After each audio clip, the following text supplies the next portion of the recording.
वो कहते हैं ना कि जब काटने की औकात ना हो तो भोका नहीं करते। और कल के मैच में ऐसा ही कुछ हुआ बांग्लादेश के हेड कोच के साथ। जी हाँ, मैच शुरू होने से पहले उन्होंने बड़े बड़े डिंगे फेंके, बड़ी बड़ी स्टेटमेंट्स दी कि सिर्फ बांग्लादेश ही नहीं, दुनिया की कोई भी टीम भारत को बहुत ही आसानी से हरा सकती है। और कहीं ना कहीं उनको ये फॉर्मूला मिल चुका है कि किस तरीके से भारत की दुखती रग पर हाथ डालना है, किस तरीके से भारत को हराया जा सकता है।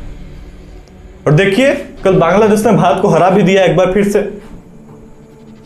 अरे यार, ये स्टेटमेंट देने से पहले एक बार रिकॉर्ड्स को तो चेक कर लिया होता। इससे पहले कुल 17 बार भारत और बांग्लादेश आमने सामने हुए थे, और जिसमें रिकॉर्ड्स पता है क्या कहते हैं? 16 मैचेस बांग्लादेश ने नहीं जीते हैं, भारत ने जीते हैं। बांग्लादेश ने कितने जीते हैं? सिर्फ 1। और आपके स्टेटमेंट देख के तो लग रहा था कि बांग्लादेश ने 16 जीते और भारत ने सिर्फ 1 जीते हैं। कल का आंकड़ा जोड़ लीजिए, 18 मैचेस 17 जीते भारत ने, 1 जीता आपने। इसको टक्कर भी नहीं कह सकते सर, इसको तो एक मक्खी चूस वाला टैग देना चाहिए। ये अंडरडॉग्स रहे, लेकिन भारत के सामने अंडरडॉग्स वाली भी कोई काबिलियत दिखी नहीं है इनकी। एक हमारे तो सिर्फ 2 खिलाड़ियों ने 2-3 खिलाड़ियों ने ही पूरे बांग्लादेश को रगड़ दिया, बाकियों ने तो उतना कंट्रीब्यूट ही नहीं किया। अभिषेक शर्मा ने अकेले 75 रन ठोक दिया आपको 37 गेंदों में, 6 चौके 5 छक्के। वैसे तो बाउंड्रीज भी शायद आपके प्लेयर्स में कोई ना मार पाए।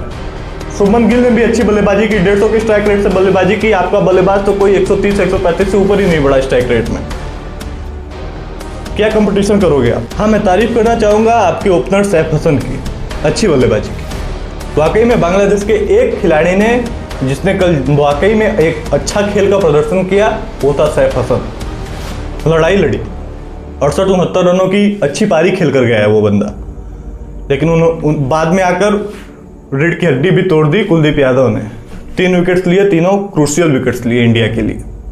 और वाकई में देखा जाए तो ये नहीं बोलूंगा मैं कि सिर्फ ये 3 ही खिलाड़ियों का प्रदर्शन था, ये as a team, as a group पूरी इंडिया का एक बढ़िया प्रदर्शन था, और जिसमें हर एक खिलाड़ी बहुत ही अच्छे से आगे आके कंट्रीब्यूट कर रहा है। लेकिन थोड़ा अगर शक की निगाह से देखें या थोड़ा अगर दुख हुआ तो भारत का मिडिल ऑर्डर और लोअर ऑर्डर की बल्लेबाजी को देखकर हुआ। समझ में नहीं आ रहा था कि अभिषेक शर्मा की बल्लेबाजी पे जिस तरीके से उन्होंने अपनी परफॉर्मेंस दी उसकी खुशी मनाए, या जिस तरीके से हमारे मिडिल ऑर्डर और हमारे लोअर ऑर्डर ने उस शुरुआत को आकर दाब दिया उसका गम। जी हाँ, क्योंकि देखा जाए तो भारत का पावर प्ले के आसपास का स्कोर 77 पर 1 विकेट था, और 20 ओवर खत्म होते भारत 168 रनों पर ही सिमट गया, जो कि शायद 180-200 बनाए जा सकते थे जिस तरीके से अभिषेक शर्मा और शुभमन गिल ने शुरुआत दी थी।